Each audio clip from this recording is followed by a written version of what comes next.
Hello विद्यार्थी मित्रों, हूँ सनी प्रजापति यूट्यूब चैनल में आपનું સ્વાગત કરું છું। વિદ્યાર્થી મિત્રો, ગણિતના નાનકડા ટોપિક ખૂણા અને રેડિયન વિશે ચર્ચા કરીએ। તો જોઈએ આપણે ખૂણાને રેડિયન વિશે। તો કે ખૂણાને આપણે ઇંગ્લિશમાં એંગલ કહીએ, બીજા શબ્દોમાં કેવું હોય તો કોણ કહી શકીએ, કોણ કહી શકાય। હવે આપણે શરૂઆત એક ઘડિયાળથી લઈએ એટલે કે એક સર્કલથી લઈએ, એક સર્કલ ડ્રો કર્યું છે। હવે સર્કલની અંદર આ 0 ડિગ્રી, આ 90 ડિગ્રી, આ 180 ડિગ્રી અને 270 ડિગ્રી, એટલે કે આપણે ડિગ્રીમાં લઈ લીધા છે। કયા કયા તો કે ચાર ખૂણા પર, એટલે કે આ 0 ડિગ્રીમાં, આ 90 ડિગ્રી, આ 180 ડિગ્રી અને 270 ડિગ્રી। હવે વિદ્યાર્થી મિત્રો, અહીંયા ક્યાંક આપણે એક રેખા ડ્રો કરીએ, તો એક આ રેખા ડ્રો કરીએ। આ રેખાને આપણે ગણપણના આલ્ફાબેટમાં આપણે આપી શકીએ। તો કે એક્ચ્યુઅલી આપણે આ x અક્ષ ઉપર છે તો આપણે x જ નામ આપણે આપી દઈએ।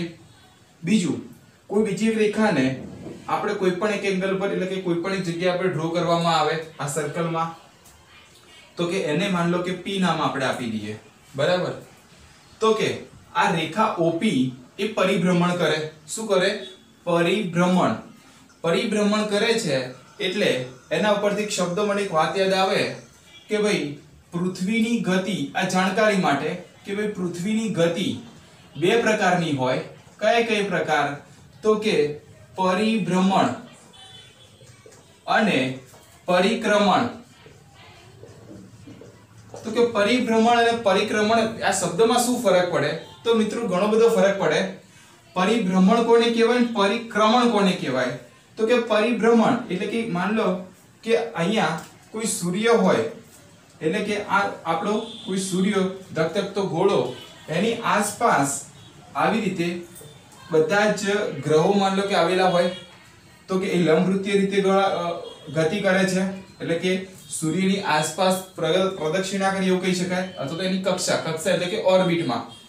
તો માની લો કે અહીંયા કોઈ પૃથ્વી છે આપણી, તો પૃથ્વી એની જગ્યા ઉપર જ્યારે ધરી પર ગતિ કરે છે એના કારણે, એટલે કે દૈનિક એટલે રોજે રોજ જે ગતિ કરતી રહે છે, જેના કારણે આપણને રાત અને દિવસ જોવા મળે છે। પોતાની જ ધરી ઉપર એ ગોળ ગોળ ફરે છે, એટલે કે પરિભ્રમણ કરે છે, એટલે જ તો રાત દિવસ થાય છે। અને જ્યારે એ સૂર્યની આસપાસ પ્રદક્ષિણા કરે છે, એટલે કે આપણે એને વાર્ષિક ગતિ કહીએ છીએ। આને વાર્ષિક ગતિ કહી દઈએ। તો કે એ 365 દિવસ, એટલે કે આપણું વર્ષ બદલાય છે, એક પ્રદક્ષિણા કમ્પ્લીટ કરતા 365 દિવસ જેટલું થાય છે। તો કે પરિક્રમણ એટલે કે વાર્ષિકમાં આવે, અને પરિભ્રમણ એટલે એ દૈનિક આવે, એટલે કે રાત દિવસ માટે, બરાબર। તો આ કેટલીક બેઝિક માહિતી હતી નોલેજ માટે। હવે આપણે આગળ ચર્ચા કરીએ તો કે અહીંયા પણ આપણી OP જે રેખા કરી, એ OP રેખા પરિભ્રમણ કરે છે। શું કરે છે? તો કે પરિભ્રમણ। તો અહીંયા પરિભ્રમણની વાત કરીશું તો કે બે રીતે થશે। ઘડિયાળની દિશા હોય, ઘડિયાળનો કાંટો કેમ ફરે? તો કે આ રીતે ફરે, એટલે કે સેકન્ડ હોય, કલાકનો હોય કે મિનિટનો હોય, તો એ સમઘડી કહેવાય। એટલે કે ઘડી એટલે કે ઘડિયાળ, અને સમ એટલે કે ઘડિયાળની જે દિશા ખરી એ જ દિશામાં, અને બીજું કહેવાય વિષમ ઘડી। કઈ કહેવાય? વિષમ ઘડી, એટલે કે ઘડિયાળની વિરુદ્ધ, વિષમ એટલે કે વિરુદ્ધ થાય, એટલે કે ઘડિયાળની વિરુદ્ધ દિશામાં, એટલે કે ઘડિયાળના વિરુદ્ધ દિશાની કાંટામાં, તો ઘડિયાળના કાંટાની વિરુદ્ધ દિશામાં ગતિ કરે છે। તો કે એ ગતિ આ રીતે થાય તો વિષમ ઘડી, અને આ રીતે થાય તો સમઘડી, બરાબર છે। તો જ્યારે વિષમ ઘડી હોય તો એનું મૂલ્ય કેવું મળે? તો કે એનું મૂલ્ય ધન મળે। વિષમ ઘડી હોય તો ધન મળે, અને સમઘડી હોય તો ઋણ મળે। આ ખાસ ધ્યાન રાખજો, સમઘડી હોય તો ઋણ મળે, બરાબર છે। તો વિષમ ઘડી એટલે કે આ ઉપરની તરફ, અને સમઘડી એટલે કે નીચેની તરફ। હવે વિદ્યાર્થી મિત્રો, કેટલીક બીજી ચર્ચા કરીએ તો કે 1 ડિગ્રી બરાબર કેટલા થાય? તો કે 60 કળા થાય। આને શું કહેવામાં આવે? તો કે કળા કહેવામાં આવે। એટલે એ શેમાં હોય? કળા એટલે કે મિનિટ, 60 કળા એટલે કે મિનિટ કહેવામાં આવે। અને 1 કળા બરાબર કેટલા તો કે 60 આ કળા હતા ને તો બે કરી નાખો તો કે દ્વિકળા કહેવાય તો કે એને સેકન્ડ આપણે કહીએ છીએ શું કહીએ સેકન્ડ ફરીથી રિપીટ કરીએ 1 ડિગ્રી ઇઝ ઇક્વલ ટુ કેટલા તો કે 60 કળા એટલે કે મિનિટમાં અને 1 કળા બરાબર કેટલા થઈ જાય 60 એટલે કે 60 દ્વિકળા એટલે કે સેકન્ડ ની અંદર થઈ જશે બરાબર છે હવે આપણે કેટલીક આ લોગેરિધમ માં એમાં આપણે ક્યાંક આવી રીતે કોઈ એક્ઝામ્પલ ગણતા હોઈએ છીએ ત્યાં આપણે આ જરૂરત થતી હોય છે કે એને ડિગ્રી આપેલા હોય કળા અને દ્વિકળા આપેલા હોય છે હવે આપણે આગળ એક બીજી ચર્ચા કરીએ રેડિયન વિશે તો કે રેડિયન કોને કહેવાય બરાબર છે અને એની પહેલા એક બીજી ચર્ચા કરી દઈએ તો ચલો રેડિયન ની ચર્ચા કરીએ તો કે 0 ડિગ્રી છે તો કે 0 કહી દઈએ 0 ડિગ્રી એટલે કે 0 ત્યારબાદ યાદ રાખવાનું 180 ડિગ્રી ઇઝ ઇક્વલ ટુ કેટલા થાય તો કે 180 degree is equal to pi થાય કેટલા થાય પાઈ થાય હવે 180 degree is equal to pi એ હું તમને રેડિયન માં કહું છું પણ જો પાઈ ની વેલ્યુ કે તો કેટલી 3.14 હું કિંમતની ચર્ચા કરતો નથી તો અહીંયા યાદ રાખવાનું 0 ડિગ્રી એટલે 0 અને 180 ડિગ્રી એટલે કેટલા કહેવાય પાઈ આ વસ્તુ ખાસ ધ્યાન રહેવાની પાઈ ઇઝ ઇક્વલ ટુ 180 ડિગ્રી હવે મિત્રો મને એમ કહો કે 180 ભાગ્યા 2 કરું એટલે કે મને 90 મળે કેટલા મળે 90 મળે તો સિમ્પલ વસ્તુ તો કે આની રેડિયન માં લખવા કેટલા થઈ જાય તો 180 એટલે કેટલા હતા પાઈ અને ભાગાકાર કેટલા કર્યા 2 કર્યા તો કેટલા મળી ગયા 90 ડિગ્રી મળી ગયા સારું હવે આ બાજુ જોઈએ 90 ને હું કેટલા વડે ગુણું તો 270 થાય તો કે 90 એટલે 9 એકા 9 9 દુ 18 તો કે નહીં 9 તરી 27 તો કે 3 વડે ગુણું તો કે 270 થાય તો લખીએ 90 ડિગ્રી એટલે કેટલા થઈ ગયા પાઈ બાય 2 અને કેટલા છે 3 તો કે 3 પાઈ બાય 2 તો અહીંયા લખીએ કે ભાઈ 3 પાઈ બાય 2 થઈ ગયા હવે દરેકમાં કેટલા 90 90 આપણે ઉમેર્યા આમાં 90 ઉમેર્યા અહીંયા 90 ઉમેર્યા 90 90 આપણે એડ કરતા જઈએ છીએ હવે એવું અહીંયા ચર્ચા કરીએ કે ભાઈ આ આપણે 0 ડિગ્રી થી લઈને અહીંયા તરફ આવી રહ્યા છીએ એટલે કે સોરી 360 ડિગ્રી આયા હવે તો કેટલા થઈ જશે તો કે 180 ને 2 વડે ગુણાકાર કરું તો કે 180 ગુણ્યા 2 તો કે 18 દુ 36 અને શું મૂકી દો તો 180 ડિગ્રી એટલે કેટલા હતા તો કે પાઈ હતા અને ગુણ્યા 2 એટલે કે 2 પાઈ કહેવાય તો લખી દો અહીંયા 2 પાઈ તૈયાર હવે કજો આગળ વાત કરીએ કે ચલો ભાઈ 360 ડિગ્રી છે એટલે કે 360 ડિગ્રી આપણે જોયા એમાં કેટલા ઉમેરવાના 90 ઉમેરવાના તો પ્લસ 90 કરો તો કેટલા થાય 450 ડિગ્રી થઈ જાય 450 ડિગ્રી થઈ જાય તો હવે આપણે એ જોઈએ 360 ડિગ્રી ઇઝ ઇક્વલ ટુ કેટલા હતા 2 પાઈ તો કે આ 2 પાઈ લખ્યા હવે અહીંયા કેટલા છે તો કે પાઈ બાય 2 છે પાઈ બાય 2 સોરી હા તો કેટલા થઈ જશે 450 ડિગ્રી સોરી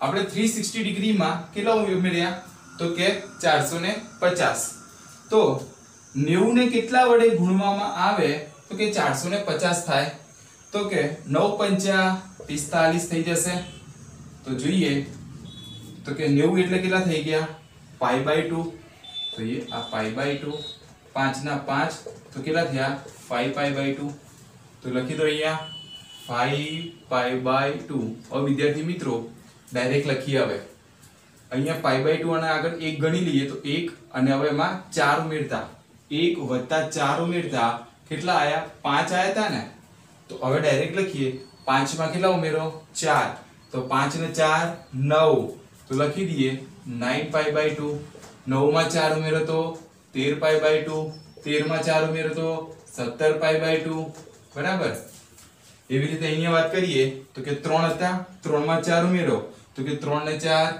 7 પાઈ બાય 2 7 ને 4 11 પાઈ બાય 2 11 ને 4 15 પાઈ બાય 2 હવે આવું અનંત સુધી ચાલતું રહે, બરાબર, આ કન્ટિન્યુટી ચાલતું રહે.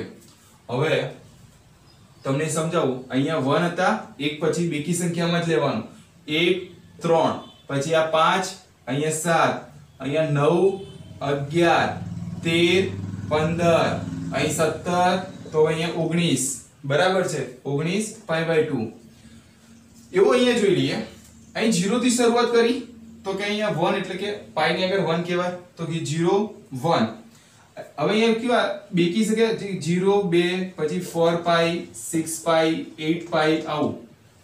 તો અહીંયા કેવું થશે તો કે 1 પાઈ હતા, તો કે લખો 3 પાઈ 5 પાઈ 7 પાઈ 9 પાઈ. એવો અહીંયા પણ જોઈ લઈએ. 0 હતા, 0 પછી એટલે કે અહીંયા 1 કહેવાશે. પાઈ ને આપણે ધ્યાનમાં નહીં લેતા, ખાલી આગળના નંબરને.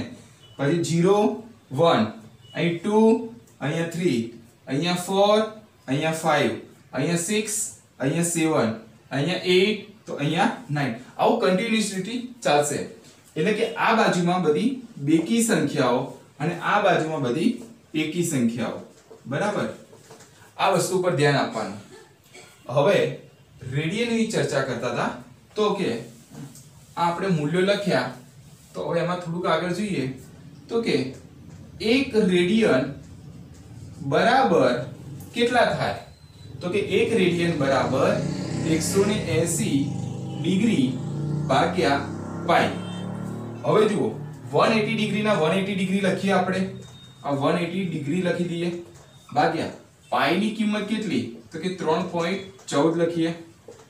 અહીં કિંમત લેવાની છે, બરાબર. તો 1 રેડિયન એપ્રોક્સિમેટ 57.3 ડિગ્રી જેવું થાય, 57.3 ડિગ્રી જેટલું થાય, બરાબર છે.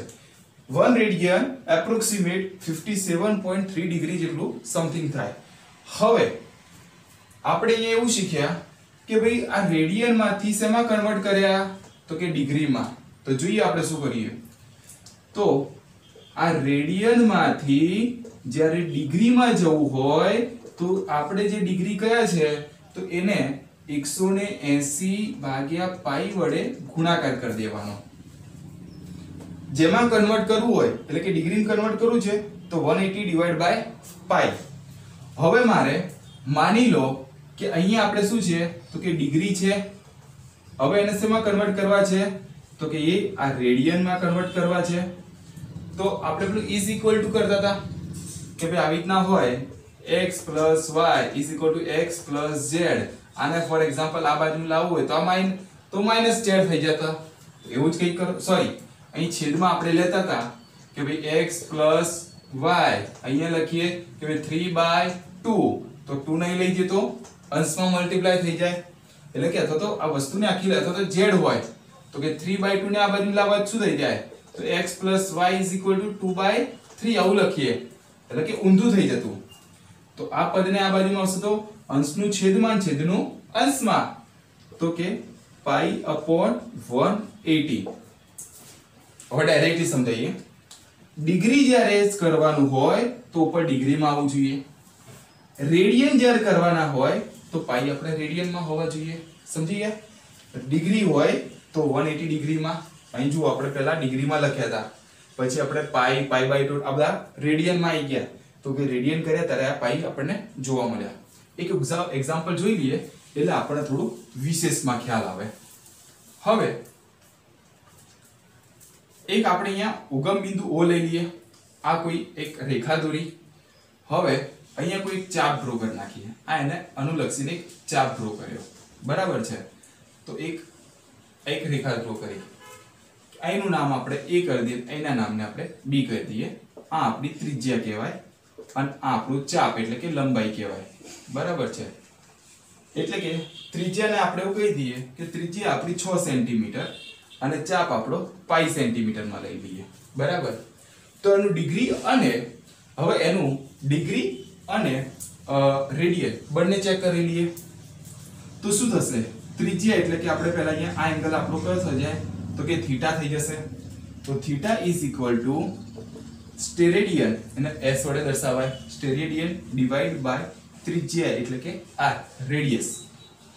s કેટલા છે તો s પાઈ સેન્ટીમીટરમાં, પાઈ સેન્ટીમીટરમાં.